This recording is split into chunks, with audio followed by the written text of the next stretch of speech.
구약 성경입니다. 이사야 49장 15절 말씀. 이사야 49장 15절 말씀, 우리 한 절인데 함께 같이 읽도록 하겠습니다. 성경을 다 펴시고 우리 함께 합독하도록 하겠습니다. 시작. 여인이 어찌 그 젖먹는 자식을 잊겠으며 자기 태에서 난 아들을 긍휼히 여기지 않겠느냐. 그들은 혹시 잊을지라도 나는 너를 잊지 아니할 것이라. 아멘. 작성하시겠습니다.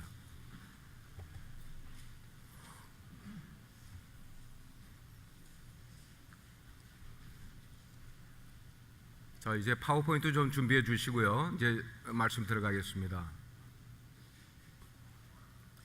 여러분, 우리 어린아이들이 엄마에게 제일 많이 하는 말이 뭔지 아십니까? 제일 많이 하는 말은 배고파요. I'm hungry. Mom, I'm hungry. 그리고 나는 지금 졸려요. 나는 지금 더워요. 뭐 이런 거 많이 하고, 엄마 저 도와주세요. 아니면 엄마 어디 계세요? 뭐 이런 말이 어린이들이 엄마에게 가장 많이 하는 그런 말이라고 그래요. 그러면 아빠에게는 어린이들이 아빠에게는 무슨 말을 제일 많이 할까? 의외로 엄마 어디 계세요?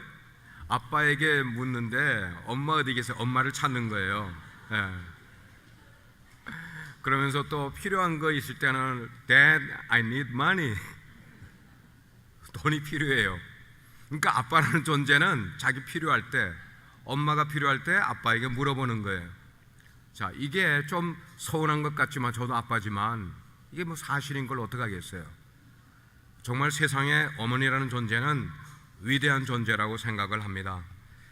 어머니 주일을 맞아서 어머니에 대한 어떤 애틋한 마음을 잘 표현한 시 한 수를 여러분께 나누도록 하겠습니다. 정채봉 시인이 쓴 엄마가 휴가를 나온다면 이라는 시가 있어요.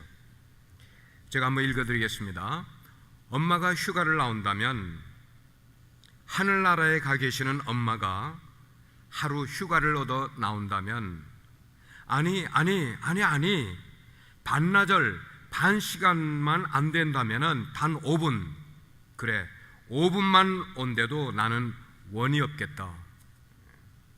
얼른 엄마 품속에 들어가 엄마와 눈맞춤을 하고 엄마의 젖가슴을 만지고, 그리고 한 번만이라도 엄마 하고 소리내 불러보고, 숨겨놓은 세상사 중 딱 한 가지 억울했던 그 일을 일러 바치고 엉엉 울겠다.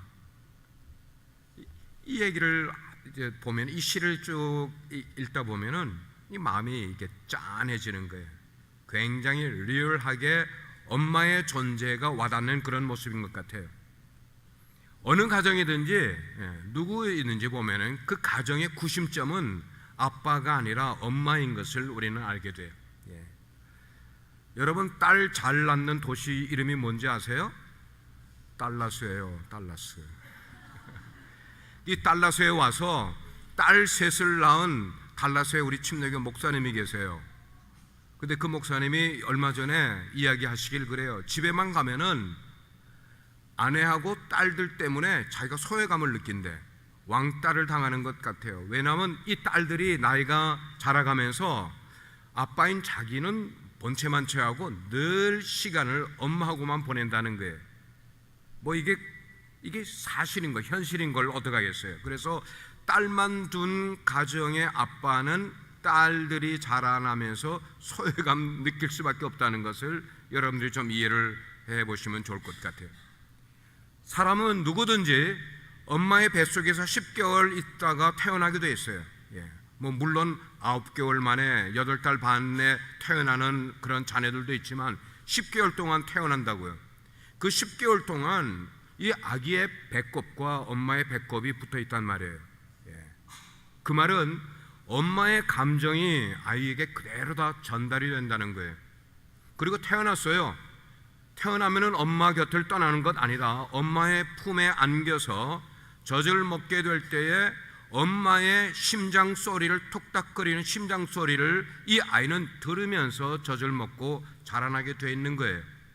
그 말은 아빠와는 다르게 이 엄마라는 존재는, 우리는 그렇게 엄마의 이 심장 소리를 들으면서 자라나는 존재가 되는 거예요. 그래서 이 어려서 느낀 엄마의 사랑의 냄새는 어디에 가더라도 눈을 감아도 사랑의 냄새는 다 맡을 수가 있는 거예요. 동물의 왕국을 보게 되면은 펭귄들이, 수만 마리의 펭귄들이 있어요. 그러다가 때가 되면은 이 펭귄들이 새끼를 낳아요. 그러면 이 새끼가 꼬물꼬물 해가지고 이제 걸어다니기 시작을 하다가 그 무리들 속에 막 섞여 있다가 그 많은 펭귄들 가운데 어떻게 부모를 찾는가 그랬더니 해설자가 이야기해 주기를 엄마 냄새를 맡고 엄마를 찾아간대요. 엄마 냄새를 맡고, 그리고 엄마의 목소리를 듣고 엄마를 분별해서 그 펭귄들이 찾아간다는 거예요. 우리가 인생을 살아가면서 나이가 적든지 많든지 상관없이 우리에게 그리운 분이 한 분 계세요. 보고 싶은 분이 계세요. 누구예요? 어머니라는 존재예요. 그래서 어머니는 우리 육신의 어머니가 함께 계실 때뿐만 아니고 어머님이 돌아가셨어도 늘 어머니란 존재는 우리에게 함께 계시는 것처럼 그리운 존재이고 보고 싶은 존재가 어머니라는 거예요. 왜냐하면 어머님의 품은 모든 자식들의 영원한 마음의 고향이기 때문에 어쩔 수가 없는 것 같아요. 이 어머니의 사랑을 통해서 우리는 하나님의 사랑을 배울 수가 있는 것이에요. 성탄절을 앞둔 몇 년 전의 일이었어요. 옛 러시아의 속국이었던 아르메니아라는 나라에서 대지진이 일어났어요. 대지진이 일어나서 많은 도시의 빌딩들이 이렇게 붕괴가 되는 가운데 아파트의 9층에 살던 한 모녀가 그냥 그 콘크리트와 그 철근들이 이렇게 무너지는 그 사이에 밑에 낑겨가지고 그만 거기에 그냥 갇혀버렸어요. 그래서 이 두 모녀가 있는데 엄마의 이름은 수잔나고 딸의 이름은 가야니라는 4살 난 딸 아이인데, 이 모녀가 갇힌 채로 구조대를 기다리는데 구조대가 빨리 오지를 않는 거예요. 하루가 지나고 이틀이 지나고 사흘이 지났는데도 구조대가 오지를 않은 거야. 먹을 것도 없고 마실 물도 없이 그 속에서 움직이지도 별로 못하는 채로 이제 갇혀 있는 거예요. 근데 이 가야니 4살 난 딸이 이제는 3일을 먹지 못하니까 기진맥진해서 엄마의 품속에서 이제는 죽어가는 것처럼 이렇게 움직이지도 못하는 거예요. 이 아이가 죽어가는 것이 너무나 안타까운 엄마 수잔나가 먼뜻 생각이 난 게 있었는데, 얼마 전에 TV를 봤는데 재난을 당한 이 재난팀들이 거기서 이제 며칠을 먹을 것 없고 마실 것 없는 그 가운데서 어떻게 거기를 이겨내가는가 하는 그 드라마틱한 그런 상황이 나오는 가운데 재난팀들이 자기의 팔을 그어서 여기서 떨어지는 피를 마시면서 며칠을 더 연명하다가 살아난 그런 것을 본 기억이 나오는 거예요. 그래서 이 수잔나가 그 어두운 데를 더듬어서 유리 조각을 찾은 거예요. 유리 조각 찾아서 그 조각 하나를 가지고 자기의 팔을 그어서 지금 거의 기진해서 죽어가고 있는 딸 입에다가 자기의 피를 떨어뜨리는 거예요. 이게 이 아이는 이게 엄마의 피인 줄도 모른 채로 먹을 것 없고 마실 물을 마시지 못한 아이는 그 엄마의 피를 먹으면서 며칠을 더 견디는 가운데 구조대가 드디어 이 모녀를 구조를 하게 되는 거예요. 그러면서 이 이야기가 TV를 통해서 아르메니아에 쭉 퍼지게 될 때에 이 이야기를 통해서 많은 사람들의 마음 가운데 감동을 준 거예요. 어머니가 자기가 죽을지 모르는, 피가 다 흘러나가면 죽을지도 모르는데도 불구하고 그 딸을 살리기 위해서 자기의 피를 딸에게 먹인 거예요. 그러니까 이 어린 딸은 엄마의 피를 먹고 살아난 거예요. 사랑하는 여러분, 그런데 사실 많은 사람들이 우리가 예수님을 믿지만 예수님이 십자가에서 우리를 위하여 그 거룩한 보혈을 흘려주신 것에 대해서는 우리는 깊이 생각하지 못하고 있는지 모르겠어요. 예수님께서 우리의 죄를 대속하기 위해서 그 거룩한 피를 흘려주심으로 우리가 구원받았단 말이에요. 그분이 그 피를 흘려주시지 않았으면 우리 죄를 누가 씻어주는 거예요? 우리가 하나님의 심판에서 어떻게 구원을 받을 수가 있을까요? 예수님이 우리를 위해서 피를 흘려 주셨기 때문에, 그 피 때문에 우리가 살아나게 된 것을 깨닫게 되는 거예요. 종교 심리학자들이 그런 이야기를 했어요. 부모의 사랑을 어릴 때 받아본 경험이 없는 사람은 나중에 자라면서도 하나님의 사랑을 경험하기가 매우 어렵다는 그런 보고를 했어요. 어릴 때 자기 부모님으로부터, 특별히 어머니로부터 그런 사랑을 진하게 받아본 사람은 그 사랑이 무엇인가를 알기 때문에 하나님이 우리를 사랑해 주시고 독생자를 주신 그 사랑을 이야기할 때에 그 사랑을 깨닫게 된다는 것입니다. 여러분, 사람들이 하는 사랑 가운데 어머니가 자녀를 위해서 베푸는 그 사랑만큼 진한 것이 어디 있겠어요? 세상에 많은 종류의 사랑이 있지만 어머니가 자식을 사랑하는 그 사랑만큼 강하게 우리에게 다가오는 사랑은 없음을 우리는 알게 돼요. 그래서 우리는 perfect love라는 말을 하잖아요. 완전한 사랑은 왜 완전한 사랑이라고 말하느냐? 그것은 자기 모든 것을 희생하면서 자기의 목숨까지 내어줄 망정, 그렇게 희생하면서 사랑하는 그것이 완전한 사랑이고 최고의 사랑이라고 성경은 말씀을 하고 있는 거예요. 우리 예수님께서는 우리에게 진리의 말씀을 가르쳐 주셨지만 예수님은 말씀만 가르쳐 주신 것 아니라 그분의 몸과 그분의 생명까지 우리에게 주실 정도로 우리를 사랑해 주셨음을 우리 기억해야만 되겠어요. 세상에 성인들이 여러분 계셔요. 석가모니 님도 성인이고 공자님도 성인이고, 그분들은 우리 인류에게 참 위대한 도덕도 가르쳐 주셨고 위대한 철학도 남겨주신 분들이세요. 그렇지만 그분들이 우리에게 그런 도덕과 철학은 주셨지만 그분들의 생명을 우리를 위해서 주신 것은 아니잖아요. 우리가 믿는 예수님은 어떤 분이세요? 도덕, 철학만 주신 것 아니라 당신의 생명까지 우리를 위하여 내어주기까지 하신 까닭에 주님께서 이 세상에 계신 어느 스승보다도, 어느 선생보다도 최고의 선생님이 될 수 있다는 것입니다. 두 번째는 어머니의 사랑은 우리 주님의 십자가의 사랑을 닮았다고 여기고 있어요. 주님의 십자가를 닮았다. 이야기를 한 가지 하겠습니다. 눈이 수북히 쌓이도록 하얀 눈이 내린 겨울날인데 강원도 깊은 골짜기를 두 남자가 걸어가고 있었습니다. 한 사람은 나이가 지긋이 든 미국인이었고 또 한 젊은 청년은 한국인이었어요. 근데 이 사람들이 눈이 너무나 많이 와서 무릎까지 이렇게 빠지는 그런 곳을 계속해서 걸어가더니 한참 골짜기를 더듬어 이들이 찾아갔는데 결국 어느 한 무덤 앞에 이 두 남자가 머무르게 됐습니다. 나이 많은 미국인이 젊은 청년에게 이렇게 이야기를 하는 거예요. 이곳이 바로 내 어머니가 묻힌 곳이란다. This is the place where your mom has buried. 그러면서 지난 날을 회상을 하는 거예요. 한국 전쟁이 한참이게 될 때에 한 미국 병사가 강원도 어느 골짜기를 후퇴를 하면서 피해 가고 있는 가운데 어떤 이상한 소리를 골짜기에서 듣게 됩니다. 겨울이고 한적한 곳이기 때문에 멀리서도 그 소리가 들리는 거예요. 이건 분명히 갓난 어린 아이의 음소죠. 목소리라는, 울음이라는 것을 알게 됩니다. 그래서 그 울음이 들리는 그곳을 따라서 눈길을 이렇게 가는데 어느 눈구덩이에 사람은 보이지 않는데 눈구덩이 속에서 어린 아이의 음성이 들리는 거예요. 그래서 눈을 막 헤치면서 그 어린 아이를 찾아내려고 이렇게 해서 눈을 막 헤치가는데 이 미군 군인이 그 광경을 보면서 소스라치게 놀라고 말았습니다.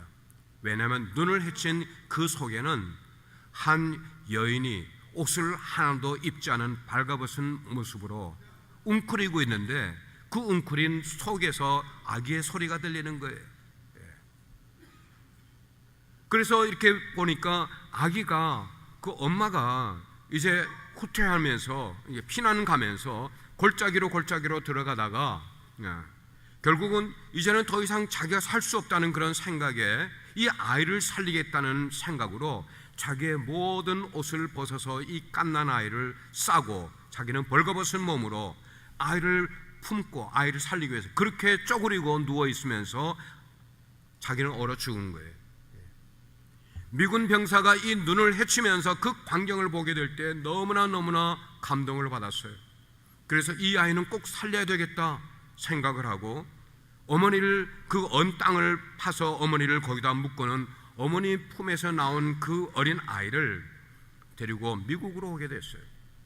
자기의 양자를 삼게 됩니다. 그래서 키웠어요. 이 아이가 자라서 청년이 됐습니다. 그때에 지난날에 있었던 이야기를 이 청년에게 다 이야기를 해주고 그리고 그때에 언 땅에 묻었던 그 청년 어머니의 무덤을 함께 찾아오게 된 것이었어요. 자기 이제 양 아버지로부터 엄마에 대한 이야기를 다 들은 이 청년이 눈이 수북히 쌓여있는 엄마의 무덤 앞에 무릎을 꿇더니 뜨거운 눈물을 뚝뚝뚝뚝 흘리게 되는 거예요. 이 뜨거운 눈물은 이 청년의 무릎 사이로 떨어지면서 그 밑에 있는 눈을 녹이고 있었어요. 그렇게 한동안 눈물을 흘리던 청년이 자리에서 일어났어요. 그리고는 자기가 입고 있던 옷을 하나씩 벗기 시작하는 거예요. 그래서 이 청년이 엄마가 했던 것처럼 자기의 입은 옷을 다 벗었어요. 발가벗었어요. 그리고는 엄마의 무덤 위에 쌓여있는 그 눈을 정성스럽게 눈을 치우기 시작을 합니다. 그렇게 눈을 다 치운 다음에 자기가 벗었던 옷을 하나씩 마치 엄마에게 옷을 입히는 것처럼 무덤 위에다가 자기의 옷을 거기다가 이렇게 덮어가기 시작을 했어요. 그리고 무덤을 다 덮은 다음에 이 청년이 그 앞에 꿇어앉으면서 통곡을 하면서 큰 소리로 우는 거예요. 어머니, 그날 얼마나 추우셨어요. 어머니, 엉엉엉엉 그렇게 우는 거예요. 사랑하는 여러분, 우리를 구원하신 주님께서도 십자가에 달리실 때에 빨가벗김을 당하고 십자가에 달리셨어요. 우리를 구원하신 것은 예수님이 그냥 돌아가시면서 구원하신 것 아니라 조롱과 수모와 고통을 다 겪으시면서 우리를 구원하기 위해 그렇게 돌아가신 것을, 그래서 그분이 가지신 모든 것을 우리를 위해 다 내어주셨어요. 성경을 보면은 마지막 물 한 방울까지도 핏방울 하나까지도 남김없이 다 쏟으시고 그분은 운명하셨다고 성경은 말씀을 하고 있어요. 그런데 돌아보면은 이 어머니의 사랑, 이 엄마의 희생에 대해서는 우리가 살아가면서 너무나 당연히 여긴 그런 모습이 많은 것 같아요. 너무나 당연히 여겼어. 그냥 엄마는 그래도 되는 것 같이 생각한 적이 너무 많았던 것 같아요. 그래서 오늘 심순덕 시인이 쓴 시 하나를 여러분께 읽어드릴 텐데 한번 여러분 눈을 감고 이 시를 감상해 보시기를 바라요. 눈을 감고 제가 읽어드리겠어요. 엄마는 그냥 그래도 되는 줄 알았습니다. 하루 종일 밭에서 죽어라 힘들게 일해도 엄마는 그래도 되는 줄 알았습니다. 찬밥 한 덩이로 대충 부뚜막에 앉아 점심을 때워도 엄마는 그래도 되는 줄 알았습니다. 한겨울 냇물에 맨손으로 빨래를 방망이질 해도 엄마는 그래도 되는 줄 알았습니다. 배부르다, 생각 없다, 식구들 다 먹이고 자신은 굶어도 엄마는 그래도 되는 줄 알았습니다. 발 뒤꿈치 다 헤어져 이불이 소리를 내어도 엄마는 그래도 되는 줄 알았습니다. 손톱이 깎을 수조차 없이 닳고 문드러져도 엄마는 그래도 되는 줄 알았습니다. 아버지가 화내고 자식들이 속 썩여도 끄떡없는 엄마는 그래도 되는 줄 알았습니다. 외할머니 보고 싶다. 그것이 그냥 넋두리인 줄만 알고 한밤중에 자다가 깨어 방구석에서 한없이 소리 죽여 울던 엄마를 본 후론 엄마는 그러면 안 되는 것이었습니다. 여러분 눈을 뜨시기 바랍니다. 우리는 엄마는 그러면 되는 줄 알았습니다. 당연히 엄마는 그렇게 살아가는 모습인 줄 알았습니다. 그런데 이 시가 표현해 주는 마지막 말, 엄마는 그러면 안 되는 것이었습니다. 사랑하는 성도 여러분, 우리 인간을 오랫동안 사랑하시는 하나님의 마음을 감동적으로 엮어놓은 책이 하나 있습니다. 그 책은 우리 인류 역사상에 가장 많은 출판 횟수를, 가장 많이 출판된, 판매된 베스트셀러, 바로 성경이에요. 이 성경을 보게 되면은 하나님이 우리 구원받은 백성을 대하시는 그 모습이 마치 뭐처럼 대하고 계셨는가? 우리를 사랑하시는 어머니가 자식을 대하는 것처럼 그렇게 대하시는 모습을 보게 돼요. 어린 자식을 대하는 것처럼 하나님께서는 이래라 저래야 한다, 이래서는 안 되고 저래서는 안 되고, 말을 안 들을 때는 화도 내시고 야단도 치시고, 계속 우리가 잘못된 길을 가게 되면은 혼내신다고 엄포를 놓기도 하시고, 그렇지만 막상 우리가 잘못된 길을 가게 될 때에, 우리가 죄를 짓게 될 때에도 그분은 계속 용서해 주시는, 그리고 속상해 하시면서도 계속 기다려 주시는, 바로 하나님의 이런 모습은 우리의 어머니의 모습이 바로 그런 모습이 아닌가 생각을 해요. 우리 어머니는 그래요. 우리 자식이 잘못돼도, 나쁜 길을 가도 그것을 남들은 이해를 못 해줘도 어머니는 이해를 해주는 거예요. 그게 어머니의 사랑인 거예요.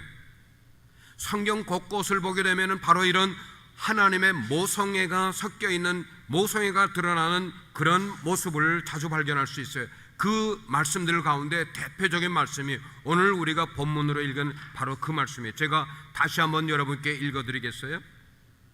여인이 어찌 젖먹는 자식을 잊겠으며 자기 태에서 난 아들을 긍휼히 여기지 않겠느냐? 그들은 혹시 잊을지라도 나는 너를 잊지 아니할 것이라. 혹시 우리를 낳은 엄마는 자기 자식의 어떤 모습을 잊어버릴 수 있어도 하나님은 우리의 약한 부분들을 아시면서도 절대로 우리를 잊지 않으시겠다는 이 사랑, 이 하나님의 사랑을 어머니의 사랑을 통하여 우리에게 알게 해주셨다는 것이, 우리 예수님이 33년 동안 우리가 똑같은 육신을 입고 세상에 계시는 동안 예수님도 육신의 어머니를 얼마나 사랑하고 예수님의 그 어머니를 얼마나 생각하는 모습이 있었는지 몰라요. 그래서 십자가 위에서 마지막에 돌아가시는, 그 돌아가심으로 우리 인류의 죄를 대속하시는 바로 그 마지막 순간에조차도 예수님께서는 그 십자가 아래 울고 계시는 어머니를 보면서 자기 사랑하는 제자에게 요한복음 19장에 이런 말씀을 하셨어요. 보라 네 어머니라. 나는 이 세상을 떠나도 바로 네가 내 어머니를 좀 맡아서 봉양해 주면 좋겠다는 그런 표현을, 그 말은 그만큼 육신의 어머니를 생각하는, 배려하는 그런 모습을 예수님이 보여주셨어요. 그때부터 그 제자가 자기 집에 모시느라라고 이야기를 하고 있어요. 그렇습니다. 영적으로 보면은 교회는 어쩌면 가정과 같은 것이에요. 그 말은 내 어머니가 아니라 할지라도 우리 교회에는 우리 여성 어르신들이 많이 계세요. 그 한 분 한 분을 우리 공동체가 가족이라고 생각을 하고 가정이라고 생각을 한다면 우리 공동체에 계신 어머님들도, 그 어르신들도 어머님을 대하듯 그렇게 우리가 대해야 하지 않겠냐는, 그렇게 내 부모님처럼, 내 어머님처럼 모셔야 되지 않겠냐는 거예요. 오늘 마더스데이라고 우리는 이야기를 합니다. 이 마더스데이는 우리 어머니가 우리에게 베풀어준 그 깊은 사랑을 되새겨보는 날임에도 불구하고 우리는 오늘 육신의 어머니의 마더스데이만 생각할 것 아니라 하나님의 사랑과 닮은 어머니를 생각을 하면서 하나님이 나를 얼마나 사랑해 주셨는가도 기억해야 하는 날이기도 합니다. 어머니의 마음을 헤아릴 줄 아는 사람은 하나님의 마음도 잘 헤아린다고 볼 수가 있어요. 어머니의 사랑을 잘 깨닫는 사람은 하나님의 사랑도 잘 깨닫는 사람이라고 말할 수가 있어요. 왜냐하면 엄마의 사랑은 이 지구상에서 가장 하나님의 사랑을 닮은 사랑이기 때문에. 제가 오늘 어머니날 설교를 준비를 하면서 지난 주간 동안에 좀 울었어요. 저희 어머니가 살아생전에 화초 가꾸는 것을 참 좋아하셨더랬어요. 그래서 13년 전 2005년도에 어머님이 돌아가셨다는 소식을 듣게 될 때에 우리 가족이 다 캘리포니아 벤츄라 카운티로 어머님 사시는 곳으로 갔어요. 그리고 장례식을 다 치렀어요. 무언가 어머니를 기념할 것이 없을까? 거기에 모인 자녀들이 한국서도 오고 브라질서도 오고 저도 여기서 가고 그래서 그렇게 온 그 어머니의 직계 자녀들이 하나씩 어머니의 기념되는 것을 하나씩 가지고 가는데 저는 어머님이 키우시던 화초 가운데 풍란을 가지고 왔어요. 13년 전에. 그래서 제가 이것을 제 목양실에서 지금도 키우고 있어요. 그런데 이 풍란이 지금까지 한 번도 새끼를 치지 않다가 금년 들어서 새끼를 치기 시작을 한 거예요. 이게 여러 날 지났을 때도 불구하고 지금 저기 메인 그 있는 거 왼쪽에 보게 되면은 그 하나가 조그만 게 지금 올라와 한 요만큼 자라 있어요. 이게 여러 날 전에 올라왔을 텐데 저렇게 곱고 그리고 저렇게 조용하게 자라도록 내가 저거를 키우고 물을 주고 있는데 눈치채지 못하는 가운데 이제 알아챈 거예요. 아, 이게 지금 이게 새끼가 이만큼 자라고 있구나. 제가 이걸 보면서 깨달은 게 있어요. 어머니에 대한 생각을 깨달은 게 있어요. 어머님이 살아생전에 늘 저렇게 조용하게 저렇게 계시던 어머니에 대해서 제가 너무 무심했었구나.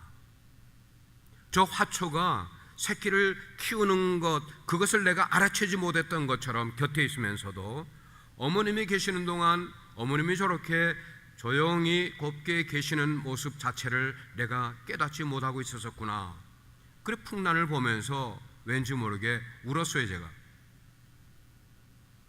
근데 그렇게 우는데 마치 제 느낌에 제 목양실 문 밖에 어머님이 서 계신 것 같은 그런 느낌이 드는 거예요.